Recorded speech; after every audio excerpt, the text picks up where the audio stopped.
Chers amis, bonjour. Je suis très content de vous retrouver. Donc aujourd'hui, nous allons répondre à une question. Faut-il rester au sein de notre Église? Une semaine ne passe pas s'il n'y a pas au moins une personne qui me pose la question. Le fait que nous parlons de la situation de notre Église, beaucoup pensent qu'il nous faut laisser l'Église. Beaucoup ont donné, je sais, leur démission. Beaucoup ont demandé leur radiation. Beaucoup ont laissé leur poste par rapport à, comment dire, par rapport à la fédération protestante, par rapport à l'œcuménisme. Donc j'aimerais vous montrer en ce jour pourquoi il nous faut rester au sein de l'Église. Alors que les choses soient claires, l'Église en elle-même ne sauve pas. L'Église est appelée la colonne de la vérité. L'Église, c'est le corps du Christ. Donc, il ne s'agit pas de dire que si on est à l'Église, on est sauvé. Dieu, quand il a institué son Église, on va prendre à l'époque des apôtres, où Jésus a demandé aux apôtres d'aller prêcher par tout le monde. Donc, tous ceux qui croient en Jésus se sont rassemblés et ils ont une œuvre commune à faire, c'est d'évangéliser. Mais à travers cette étude, je vais vous montrer que s'il est vrai que notre Église ne reflète pas le caractère de Dieu, mais Dieu se glorifiera avant son retour avec cette Église-là, par cette Église-là. Donc, je vous demanderai de prêter une attention soutenue à ce que je vais vous présenter. Alors, pour ce faire, nous allons prendre le texte d'Ésaïe, Ésaïe 51. Alors, suivez bien le verset 1 à 3. Écoutez-moi, vous qui poursuivez la justice, qui cherchez l'Éternel, portez les regards sous le rocher d'où vous avez été taillés, sur le creux de la fosse d'où vous avez été tirés. Portez les regards sur Abraham, votre père, et sur Sarah qui vous a enfanté, car lui seul je l'ai appelé, je l'ai béni et multiplié. Dans ce chapitre, Dieu s'adresse aux descendants d'Abraham. La question que, oui, d'accord, il s'adresse aux descendants d'Abraham, mais est-ce que ce chapitre nous concerne? Est-ce que ce n'était pas à l'époque de Moïse? Est-ce qu'on ne peut pas appliquer ça à l'époque d'Ésaïe? Est-ce qu'on peut appliquer ça aussi à l'époque des apôtres? Qu'est-ce qui prouve que le chapitre 51 va nous concerner? Et si on trouve que ce chapitre-là nous concerne, donc il nous faudra vraiment prêter attention, parce que le verset 1 commence par ces mots, « Écoutez-moi ». Donc il faudrait que l'on écoute Dieu d'une attention soutenue. Alors, le verset 17 va répondre à cette question, est-ce que ce chapitre nous concerne? Le verset 17, il est dit, « Réveille-toi, réveille-toi, lève-toi Jérusalem, qui a bu de la main de l'Éternel, la coupe de sa colère, qui a bu sucré jusqu'à la lie, la coupe d'étourdissement. » Il est demandé au peuple de se réveiller, de se lever. Il est demandé au peuple, il est dit au peuple, toi qui as bu la coupe de la colère de Dieu, toi qui as bu jusqu'à la lie, lève-toi. Alors la version King James, je la préfère, quand il est dit, réveille-toi, réveille-toi, lève-toi ô Jérusalem, qui a bu de la main du Seigneur, la coupe de sa fureur. Tu as bu la lie de la coupe d'étourdissement et l'a vidée. Alors, on ne parle pas de sucré, il n'y a rien de sucré, il n'y a rien d'agréable. Ok? Donc, c'est la colère que le peuple a bu jusqu'au moment où la coupe a été vide. Donc, Dieu parle d'un peuple qui va tout subir, qui va subir la colère de Dieu. Et le verset 22 du même chapitre 51, il est dit, « Ainsi parle ton Seigneur, l'Éternel ton Dieu, qui défend son peuple. Voici, je prends de ta main la coupe d'étourdissement, la coupe de ma colère, tu ne la boiras plus. » Dieu promet à ce peuple-là qui ne va plus entrer en jugement contre lui. Donc prenez toute l'histoire. À aucun moment ces versets se sont accomplis. Dieu dit que sa colère ne va plus frapper son peuple. Donc, jusqu'à présent, nous ne sommes pas encore parvenus là. Dieu a toujours frappé son peuple quand son peuple le déshonorait. Mais là, Dieu s'adresse à son peuple, il dit à son peuple, quand tu vas boire cette coupe, tu n'auras plus de problème. Alors, revenons maintenant au verset d'Ésaïe 51.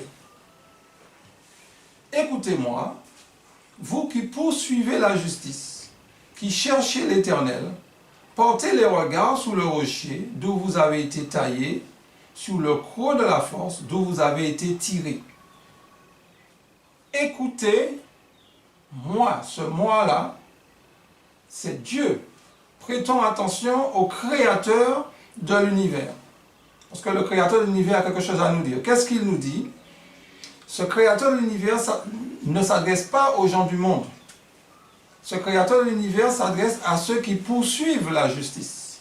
Donc ceux qui connaissent la parole de Dieu. Ceux qui ont fait alliance avec lui. D'ailleurs, on parle des descendants d'Abraham.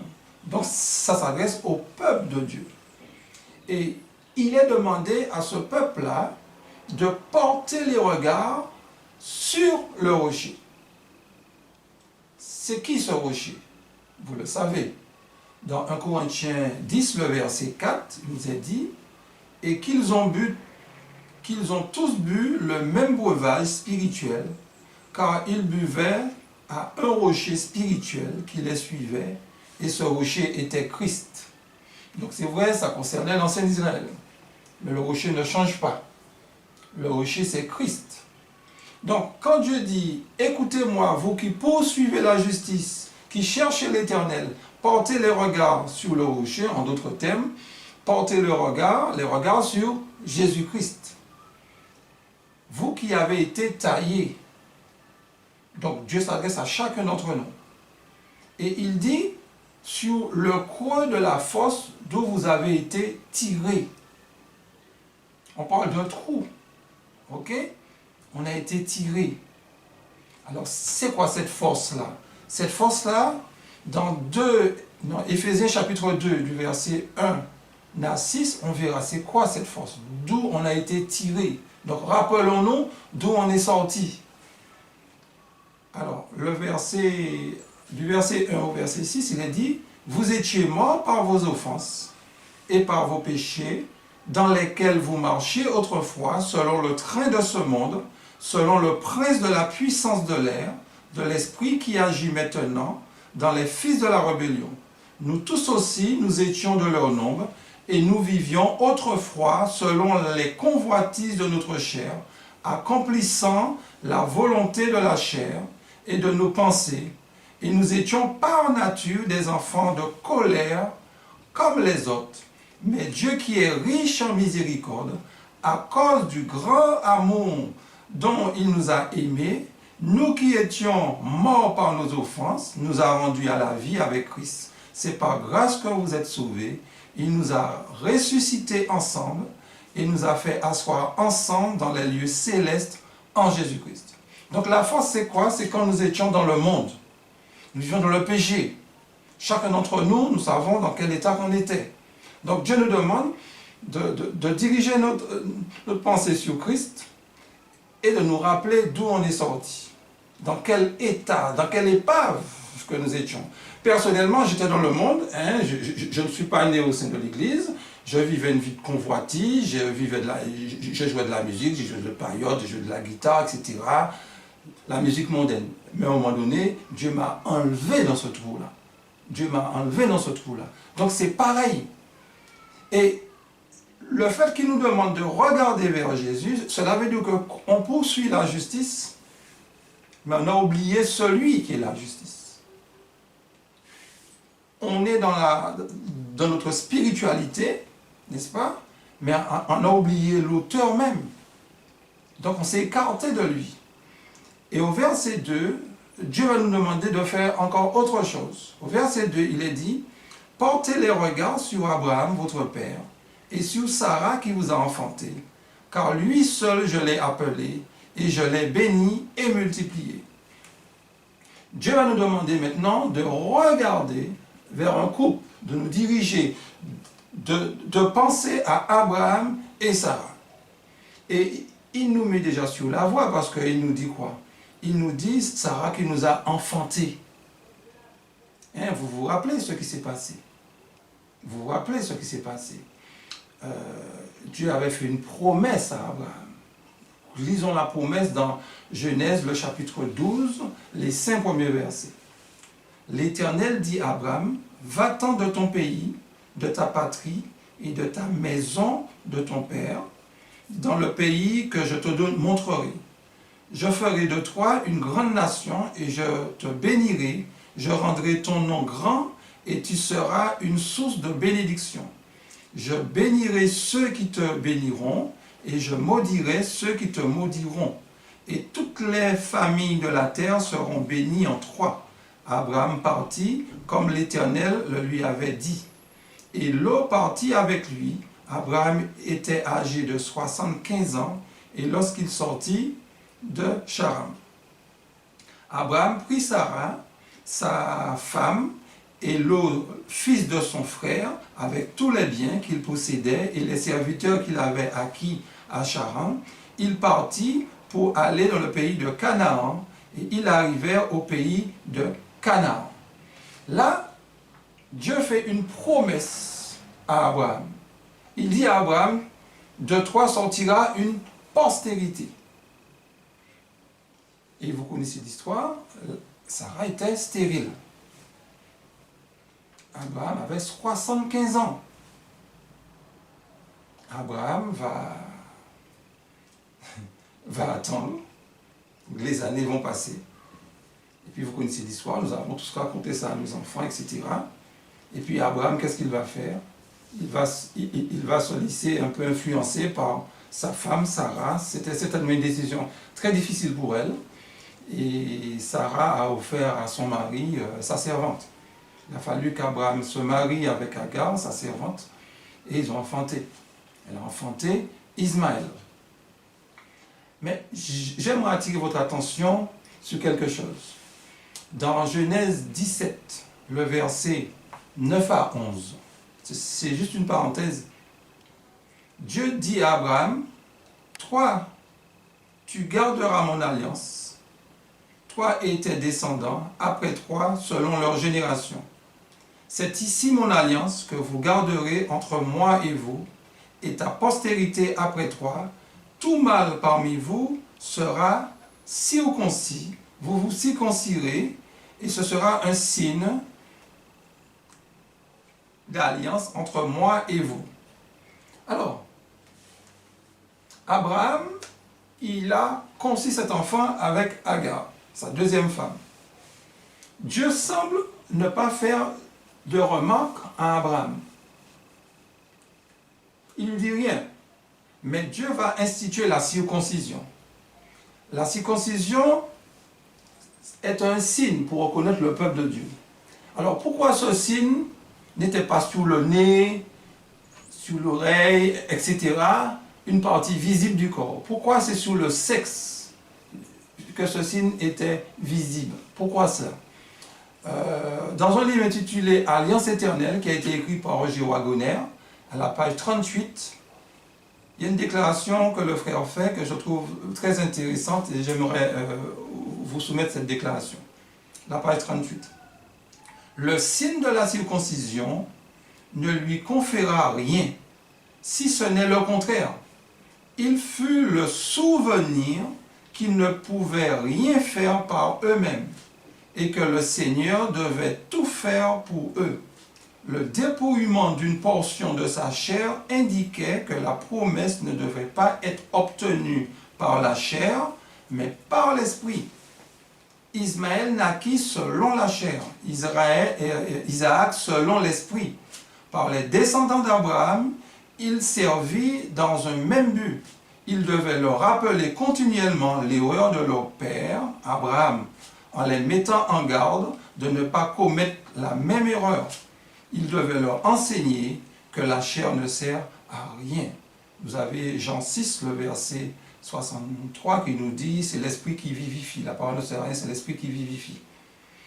Qu'est-ce que l'auteur a voulu nous dire là, mes amis? Qu'est-ce que Dieu a voulu nous dire là? Pourquoi le signe devait apparaître sur le sexe, sur la verge de l'homme? Cela voulait dire que chaque fois que l'homme devait procréer, il devait se rappeler que la famille que Dieu veut construire, c'est une famille spirituelle. Il ne devait jamais oublier ça. Ce n'est pas une famille comme ça, comme les gens du monde, mais c'est une famille spirituelle. C'est une famille, à l'époque d'Abraham, d'où devait sortir le Messie, d'où devaient sortir des princes, des rois, des sacrificateurs, etc. Donc la famille que Dieu veut créer, mes amis, c'est une famille spirituelle. Donc chaque fois que l'homme allait se servir de sa verge, il devait se rappeler cela. C'est pour cela que c'était intime. C'était tout à fait intime. Donc la circoncision, mes amis, c'est une manière, c'est pas un reproche, mais c'est une manière de pousser Abraham à réfléchir.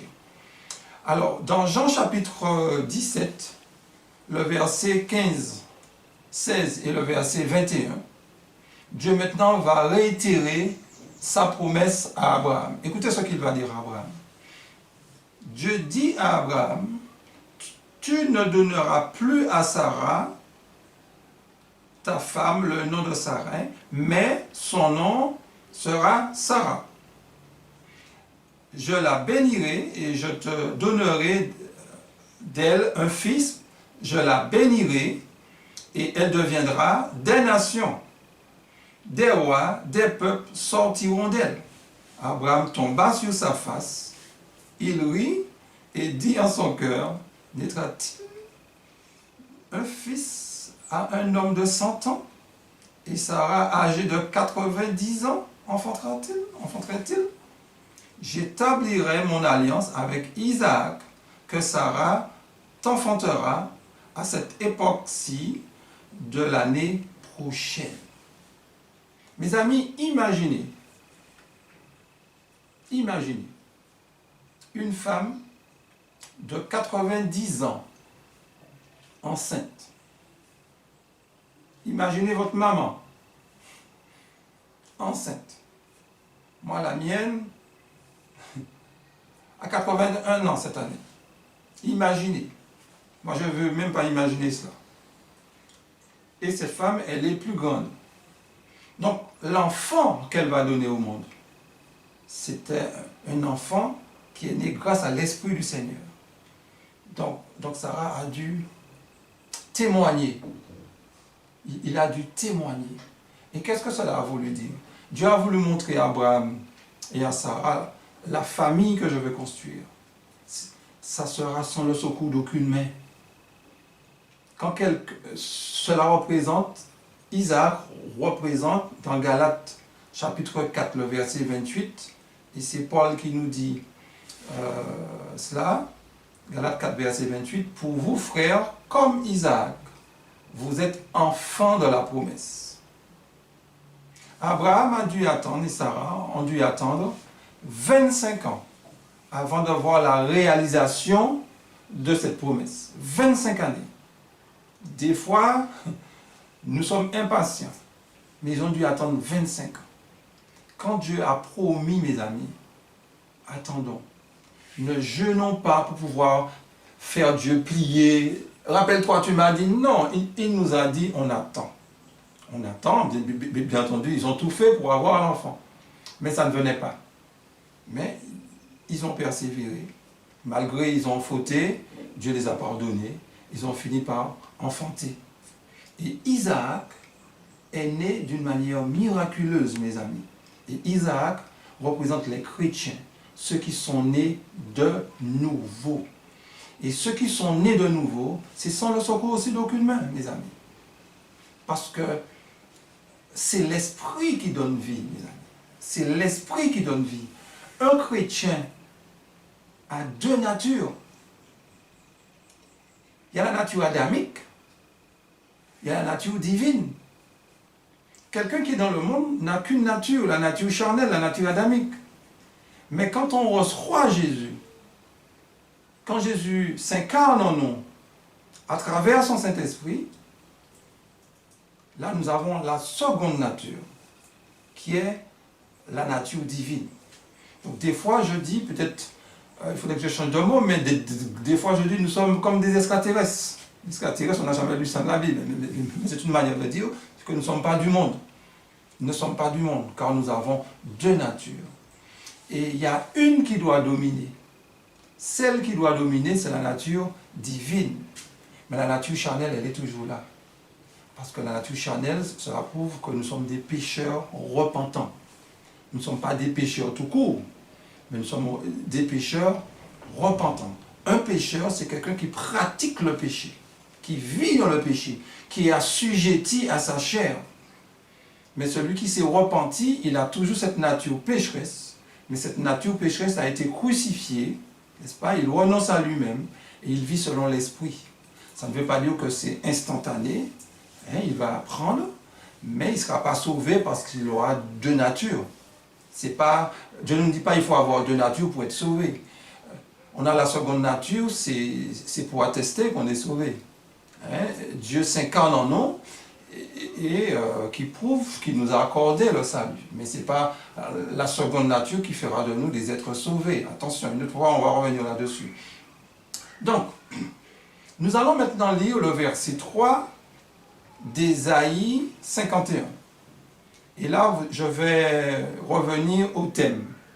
Et vous comprendrez pourquoi que j'ai fait ce long introduction. Le verset 3 nous dit « Ainsi, l'Éternel a pitié de Sion, il a pitié de toutes ses ruines, il rendra son désert semblable à un Éden, et sa terre aride à un jardin d'Éden. » À un jardin de l'Éternel, pardonnez-moi. « La joie et l'allégresse se trouveront au milieu d'elle, les actions de grâce et le chant des cantiques. » Les amis, Dieu nous dit qu'il a pitié de Sion. Il a pitié de toutes ces ruines. Qui veut dire que Sion est en ruine, l'église est en ruine.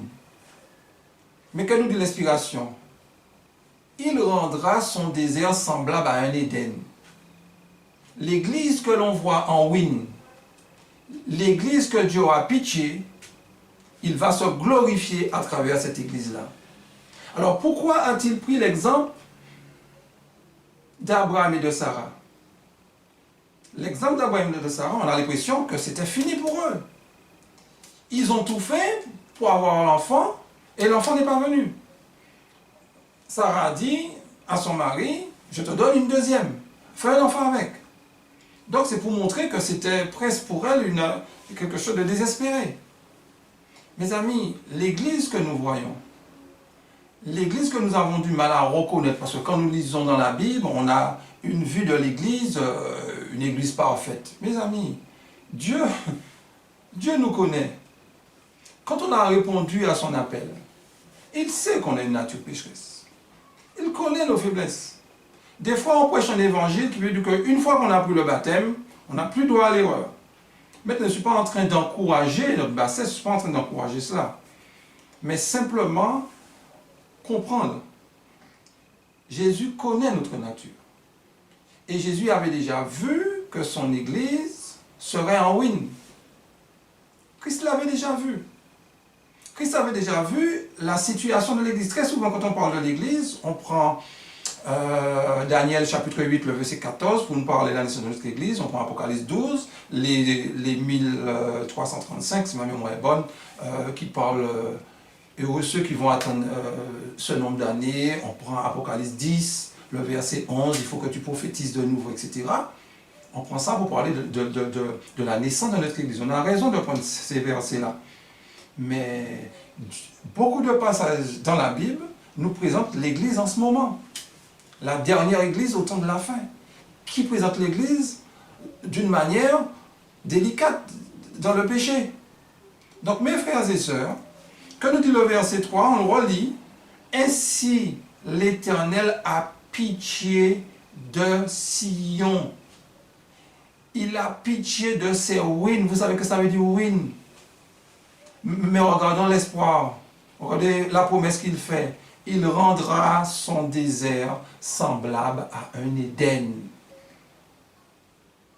Ce désert que nous voyons là, on a du mal à reconnaître. Ah, l'église de la fédération protestante, elle est ici, donc je vais la laisser. Non, c'est pas ce que la Bible dit. Quand vous allez à l'église, il faut avoir une vision, mes frères et sœurs. Vous savez pourquoi vous allez à l'église. Et puis, qui est-ce qui est en ruine? Ce n'est pas le frère qui est à côté de nous. C'est nous qui sommes en ruine. C'est moi, Franck. C'est individuellement. Très souvent, quand on va à l'église, on voit l'autre. Mais Dieu nous parle. Donc, je vais revenir à nous tout à l'heure. Ne vous inquiétez pas. Mais, prenons un autre texte de la Bible qui va décrire la situation de notre église. Un texte que nous connaissons par cœur. Apocalypse 3, à partir du verset 14 jusqu'au verset 17. Qu'est-ce qui est dit? Écrit à l'ange de l'église de Laodicée, voici ce que dit l'Amen, le témoin fidèle et véritable, le commencement de la création de Dieu. Je connais tes œuvres, je sais que tu n'es ni froid ni bouillant. Puisses-tu être froid ou bouillant? Ainsi, parce que tu es tiède et que tu n'es ni froid ni bouillant, je te vomirai de ma bouche, parce que tu dis, je suis riche, je me suis enrichi, je n'ai besoin de rien, et parce que tu ne sais pas que tu es malheureux, misérable, pauvre, aveugle et nu. Nous avons ici une lettre qui est adressée, non pas à l'Église, mais à l'ange de l'Église. Dans Conquérant Pacifique, la page 521, il nous est dit, voici ce que dit celui qui tient les 7 étoiles dans sa main droite. Ces paroles s'adressent aux pasteurs, à ceux qui sont chargés par Dieu de lourdes responsabilités. Donc quand vous lisez la lettre adressée à l'ange de l'église de Laodicée, ce sont des paroles qui s'adressent au corps pastoral, en d'autres termes à la conférence générale. C'est le corps pastoral qui dit, n'est-ce pas, je n'ai besoin de rien. Dieu s'adresse au corps pastoral et dit au corps pastoral, je connais tes œuvres. Tu n'es ni froid, tu n'es ni bouillant. Quand on dit une église est bouillante, ça veut dire qu'une église où on sent l'Esprit de Dieu. Je crois que c'est dans Matthieu 24, verset 14, je ne sais pas trop, qui dit, ou verset 13, qui dit que l'iniquité fera que notre amour va se refroidir. Donc, comment dire, quand on parle de froid spirituellement, c'est l'absence du Saint-Esprit, c'est les œuvres de la chair. Donc, l'église n'est ni chaud, ni froid. Donc, elle est tiède. Ce qui veut dire que c'est le froid qui essaie de mimer le chaud, qui essaie de faire des œuvres spirituelles. Donc, Dieu reproche à notre église, voilà la condition de notre église, des dirigeants. Dieu dit aux dirigeants, tu es pauvre, mais que disent les dirigeants? Je suis riche. C'est pour cela que Dieu se présente à l'ange comme étant l'Amen, la vérité. Donc ce qu'il dit, c'est la vérité. Il ne dit pas la vérité, il est la vérité. Donc ces paroles s'adressent d'abord au corps pastoral. Bien entendu, si nous suivons les yeux fermés le corps pastoral, nous allons remplir cette condition-là. Et pour ne pas dire que puisque nous sommes dans la même église que le corps pastoral, nous remplissons ces conditions-là. Pauvres, aveugles et nus. Une autre fois, on va faire la relation avec Romains 7. Et vous verrez que dans Romains 7, il y a un homme qui essaie de faire le bien et qui n'arrive pas et qui dit « misérable que je suis ». Qui me délivrera du corps de mort. Romains 7, je crois, c'est le verset 24, ou 23 ou 24. Donc on trouve misérable. Misérable, c'est quelqu'un qui n'a pas encore rencontré Jésus. C'est un croyant, c'est quelqu'un qui cherche à faire le bien, c'est quelqu'un qui ne veut pas faire le mal, qui cherche à faire le bien, mais qui n'a pas encore accepté pleinement Jésus. Et quand cette personne va accepter Jésus, cette personne ne sera pas misérable. Ce qui veut dire qu'au sein de l'Église, nous avons mis Jésus à la porte, puisqu'il est en train de frapper, il est à l'extérieur. Donc, être misérable, c'est être sans Jésus.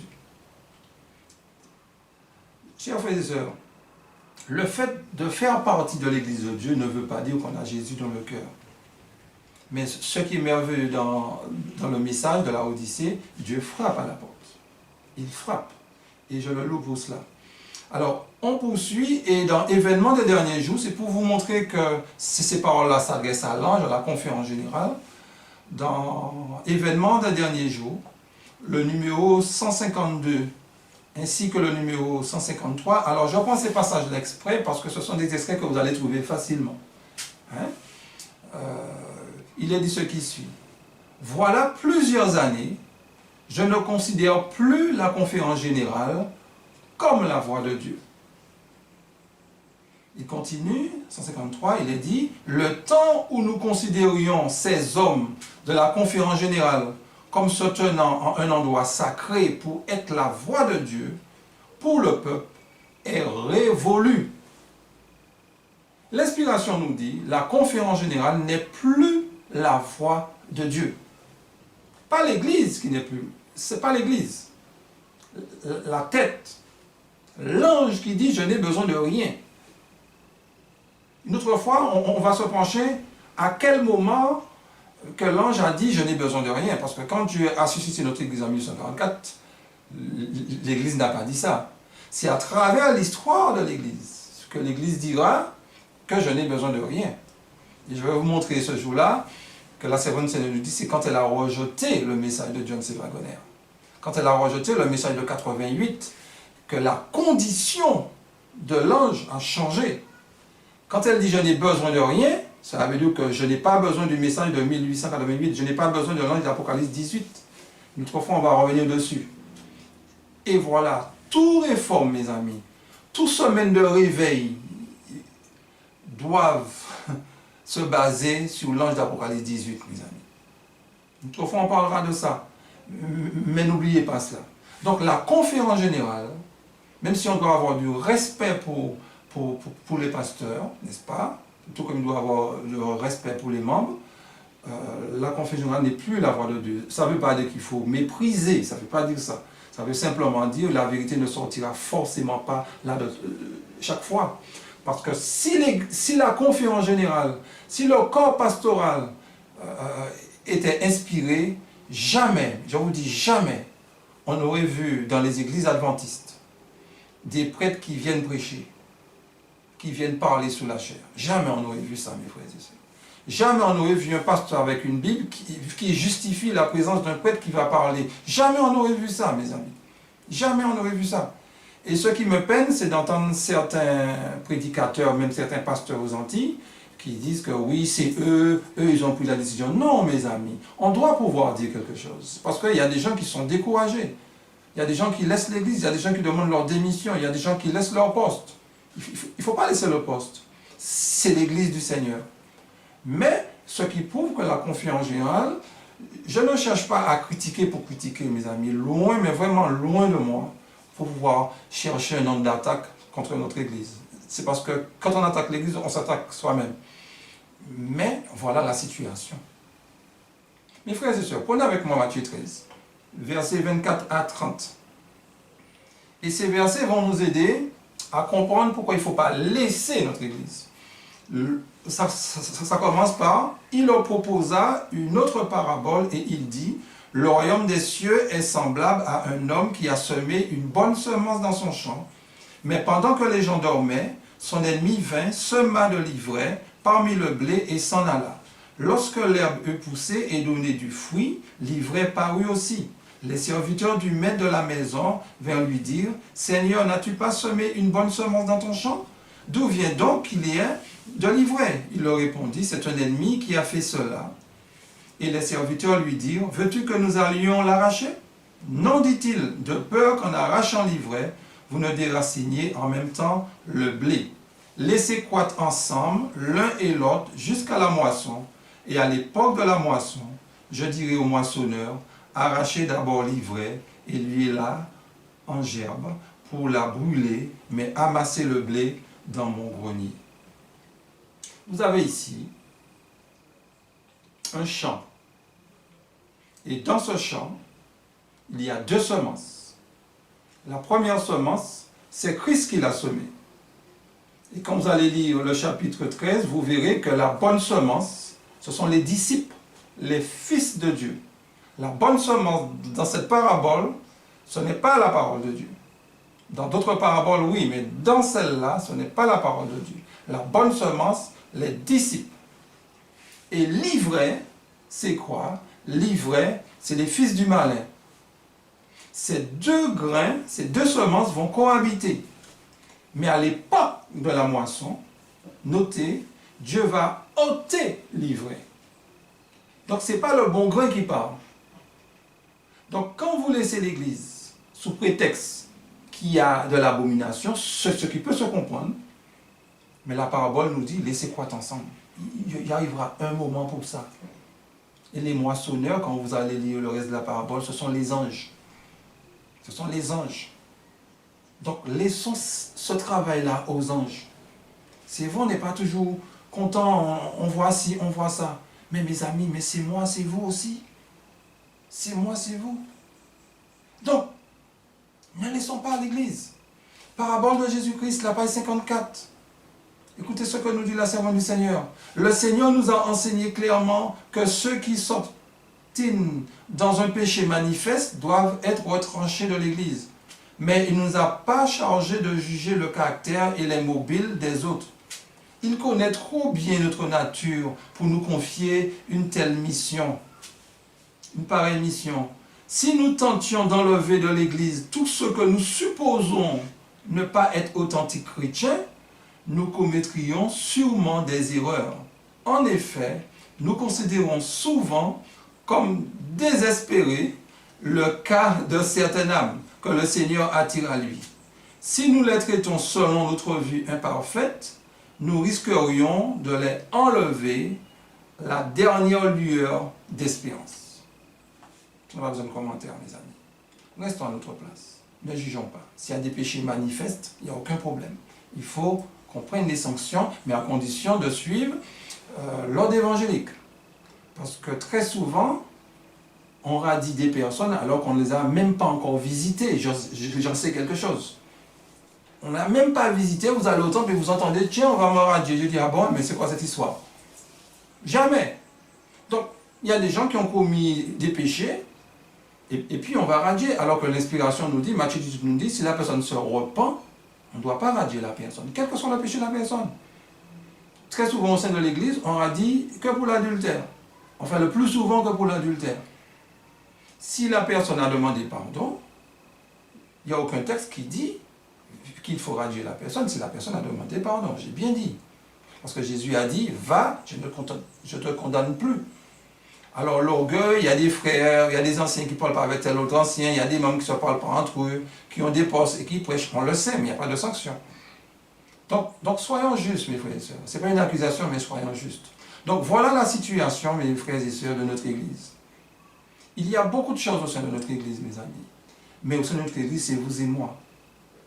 Il y a des gens au sein de l'Église qui charment, qui lisent des livres de magie au sein de l'Église.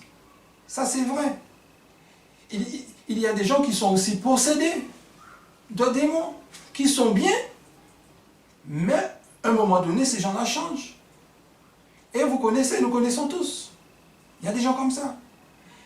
Il y a même des personnes qui sont abusées la nuit par des hommes aux Antilles, en Martinique, on parle de dorlis, ou on nomme des maris de nuit. Ça existe.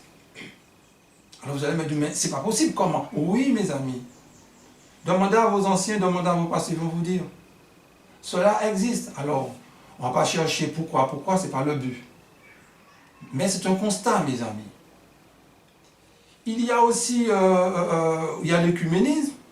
Hein? On est découragé. On reste chez nous. Ou bien on ne vient pas dans ces réunions-là et puis on murmure entre nous. Non, mes frères et sœurs, il faut parler. Il faut parler aux anciens. Et ces anciens-là, et ces pasteurs doivent être mis à pied, mes amis. Parce que c'est extrêmement grave. Donc, au sein de l'Église, mes frères et sœurs, il y a énormément de problèmes. Et les problèmes, c'est nous.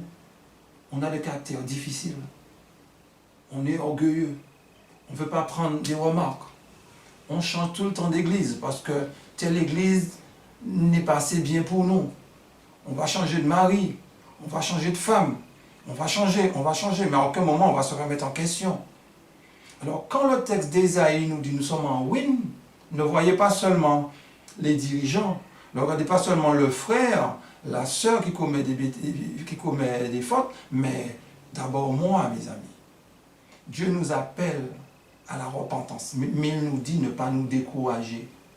Si on sent que notre cas est désespéré, il nous a de nous rappeler d'Abraham et de Sarah. Il est sorti de ces deux personnes un enfant. Scientifiquement, médicalement parlant, Sarah ne pouvait pas enfanter. Et Dieu a permis à une femme de 91 ans d'enfanter, mes amis. Qu'est-ce que Dieu ne peut pas faire? Donc, quelle que soit notre situation, Dieu peut nous transformer. Et la transformation, ce n'est pas pour nous sauver. Attention, la transformation, c'est simplement le fruit du salut. Le fruit du salut. Je ne dis pas qu'il faut que je sois transformé, parce que plus nous allons nous rapprocher de Dieu, plus nous allons nous sentir loin de Dieu. Mais par contre, nous aurons quand même dans le cœur l'assurance du salut. Comment, mes frères et sœurs, pouvons-nous regarder Dieu et dire que oui, j'ai un bon niveau spirituel? Le jour que vous dites ça, le jour que nous disons ça, nous sommes cuits. Personne ne peut se mettre à côté de Dieu et dire à Dieu, voilà, je suis bon. Ceux qui peuvent faire ça sont des pharisiens. Hein?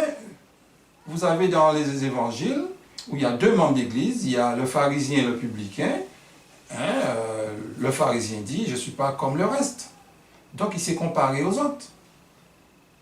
Mais le publicain, il ne s'est pas comparé aux autres, il s'est comparé à Dieu. Donc quand nous allons nous rapprocher de Dieu, quand nous allons nous comparer à Dieu, nous allons nous plier. Et nous allons dire que je ne suis pas digne. Donc c'est extrêmement important pour comprendre ça. Donc au sein de l'Église, nous avons besoin d'un réveil et nous avons besoin de réforme. Et la seule personne qui peut faire le réveil et la réforme, c'est le rocher, c'est Christ. Et rappelons-nous d'où on est sorti. Si on était dans un trou et Dieu nous a enlevés dans le trou, laissons-le faire le travail. N'abandonnons pas l'Église. Rappelons-nous Matthieu 13, c'est Dieu qui va ôter l'ivraie. Ce n'est pas le bon grain qui va sortir. Donc laissons Dieu faire le travail. Donc laissons Dieu aussi ôter l'ivraie aussi de notre cœur, en d'autres termes aussi. Laissons Dieu le faire. N'essayons pas de le faire. Donc au sein aussi de l'Église, il y a aussi des ministères indépendants. Alors on nous appelle, on nous traite de faux prophètes, il y a plusieurs mouvements. Moi je ne critique pas ces mouvements-là parce que ce serait mal placé. Mais je crois que c'est Dieu qui le permet. Et moi je respecte tous ces mouvements-là. Même si on peut ne pas être d'accord sur ça, mais je respecte tous ces mouvements-là font un travail, d'une manière ou d'une autre. Et je crois que Dieu a permis ça pour pouvoir ouvrir nos yeux, pour pouvoir ouvrir les yeux des frères et sœurs. C'est parce que des fois, on n'est pas toujours nourris. On n'est pas toujours nourris. Je ne veux pas trop dire ça, mais nous ne sommes pas trop nourris, mes amis. Donc, dans Ésaïe, le chapitre 4, le verset 1, et 7 femmes saisiront en ce jour un seul homme et diront, nous mangerons notre pain, nous nous vêtirons de nos habits, fais-nous seulement porter ton nom, enlève notre opprobre. Alors, on a 7 femmes qui vont vouloir porter le nom d'un homme. En d'autres termes, ces 7 femmes voudront se marier, parce que porter le nom d'un homme, c'est se marier. Donc on a une image même de polygamie. Et cet homme a le pouvoir d'enlever l'opprobre. Parce que ces femmes vont demander à cet homme, enlève notre opprobre. Combien de personnes que vous connaissez capables d'enlever l'opprobre? C'est Christ seul. Vous allez me dire, mais Christ n'était pas marié. Les 7 femmes symbolisent les 7 églises de l'Apocalypse. Les 7 églises. Conquérant Pacifique, page 521, il nous a dit, les 7 églises représentent l'église de Dieu à différentes périodes de l'ère chrétienne. Les 7 églises, les églises chrétiennes, qu'est-ce qu'elles vont faire? Donc elles vont porter le nom de chrétien. Pardonne mes péchés, on va toujours confesser nos péchés, mais par contre, qu'est-ce qu'on va dire? Nous mangerons notre pain. Nous nous vêtirons de nos habits. Alors imaginez, mes frères, que vous pensez vous marier et la femme que vous allez épouser va vous dire « Ah, ne t'en fais pas pour mon alimentation, ne t'en fais pas pour mes fringues, pour mes vêtements, je m'en charge. Je te demande deux choses. Pour ma réputation, enlève mon opprobre, ainsi que je veux porter ton nom. » Alors vous allez dire « Super !» Mais mes frères et sœurs, voilà la situation du christianisme. Nous ne voulons pas le pain. Le pain, c'est quoi? C'est la parole de Dieu. Nous prenons ce qui nous arrange. Nous prenons toutes les bénédictions. Mais quand il y a un reproche, non, c'est pas pour nous. C'était pour Israël. C'est pour les gens du monde. Jamais pour nous. Jamais pour nous. Ou bien, même quand l'élève dit que c'est pour nous, le cœur ne le dit pas. Et c'est pour cela que Dieu nous appelle. Chacun d'entre nous, nous le disons. Nous ne voulons pas de ton pain. Nous ne voulons pas de ton habit. Parce que des fois, il faut s'humilier des fois. Des fois, il faut savoir se taire. Et des fois, on veut montrer à l'autre qu'on est là. Alors, voilà pourquoi l'Église se trouve dans cette situation-là. Dans Témoignage pour l'Église, le volume 3, la page 303, il est dit, à moins que l'Église, qui est travaillée par l'apostasie, ne se repente et ne se convertisse, elle mangera le fruit de ses propres œuvres jusqu'à ce qu'elle se prenne elle-même en horreur. Notez qu'il est dit que l'Église est travaillée par l'apostasie. Donc l'Église n'est pas Babylone, elle est travaillée par l'apostasie. Elle n'est pas Babylone. Pourquoi elle n'est pas Babylone? C'est par rapport à sa doctrine. Elle n'est pas Babylone. Mais c'est vrai, elle flirte avec Babylone. Mais elle n'est pas Babylone, elle est travaillée par l'apostasie. D'ailleurs, dans Message choisi, le volume 2, la page 437, il est dit « L'Église semblera peut-être sous le point de tomber, mais elle ne tombera pas, elle subsistera après que les pécheurs de Sion ont été éliminés. La balle enfin séparée du précieux grain sera... Non, du précieux grain. Ce sera une dure épreuve, mais nécessaire. Seuls ceux qui auront vaincu par le sang de l'agneau et par la parole de leur témoignage se trouveront parmi les fidèles, exempts de toute souillure, dans la bouche desquels il ne s'est point trouvé de mensonge. Il nous faut nous dépouiller de notre propre justice et nous vêtir de la justice de Christ. Elle ne va pas tomber. Elle est sous le point. On a l'impression qu'elle va tomber. Donc, puisqu'on a l'impression qu'elle est tombée, donc on part. Mais l'inspiration nous dit non. Et quand on parle de l'Église, mes frères et sœurs, on parle de l'Église visible. On parle de ce que l'on voit. On parle de la bergerie que Dieu a confié la mission, aller chercher les autres brebis qui ne sont pas encore dans la bergerie. On parle de cette Église-là. C'est vrai, Dieu a des églises, entre guillemets, invisibles, qui à droite à gauche, mais Dieu parle de son Église littérale, qui semble sur le point de tomber. On ne la reconnaît plus, nous l'avons vu dans Ésaïe chapitre 4, le verset 1. C'est on va faire tout le chapitre 4. Et un dernier verset pour terminer, Ésaïe 62, le verset 1 à 4 et le verset 6 et 7. Pour l'amour de Sion, je ne me tairai point. Pour l'amour de Jérusalem, je ne prendrai point de repos, jusqu'à ce que son salut paraisse comme l'aurore, et sa délivrance comme un flambeau qui s'allume. Arrêtons là une seconde. Dieu nous dit quoi? Dieu nous fait une promesse. Il nous dit, pour l'amour de Sion, je ne me tairai point. Nous avons vu dans Ésaïe 51, Sion est en ruine. C'est parce que Sion est en ruine, Sion est comparé à un désert, c'est parce que Sion est en ruine, Dieu nous dit, pour l'amour de Sion, je ne me tairai point. Pour l'amour de Jérusalem, Dieu nous promet, je ne prendrai point de repos. À quel moment va-t-il prendre le repos? Jusqu'à ce que son salut paraisse, comme l'aurore, et sa délivrance comme un flambeau qui s'allume. Donc, tant que le salut de l'Église n'apparaît pas aux yeux du monde, Dieu ne va pas se taire. Il ne va pas se taire. Même quand telle personne va tomber, il y aura quelqu'un d'autre qui va prendre le relais, mes amis. Dieu va parler. Et le verset 2 nous dit, « Alors, les nations verront ton salut, et tous les rois ta gloire, et l'on t'appellera d'un nom nouveau que la bouche de l'Éternel déterminera. Notez alors, ce qui veut dire quand ton salut va apparaître. Les nations verront non pas le salut, mais ton salut. Ça, c'est le grand cri, mes amis, avant le retour de Jésus. Pourquoi je veux autant? C'est parce que j'espère faire partie de ce peuple, par la grâce de Dieu. Les nations doivent voir le salut. L'évangile, ce n'est pas seulement prêcher, mais l'évangile, c'est aussi l'exemple. Donc l'évangile nous dit, les nations verront ton salut. Même les rois de la terre, les présidents, verront la gloire de l'Éternel à travers nous. Et notez, l'on t'appellera d'un nom nouveau. Ok? Que la bouche de l'Éternel déterminera. Le verset 3 nous dit, tu seras une couronne éclatante dans la main de l'Éternel, un turban royal dans la main de ton Dieu. Verset 4, c'est très fort. On ne te nommera plus délaissé parce que tu es en ruine. On ne nommera plus ta terre désolation parce que tu es comme un désert. Mais on t'appellera mon plaisir en l'Éternel.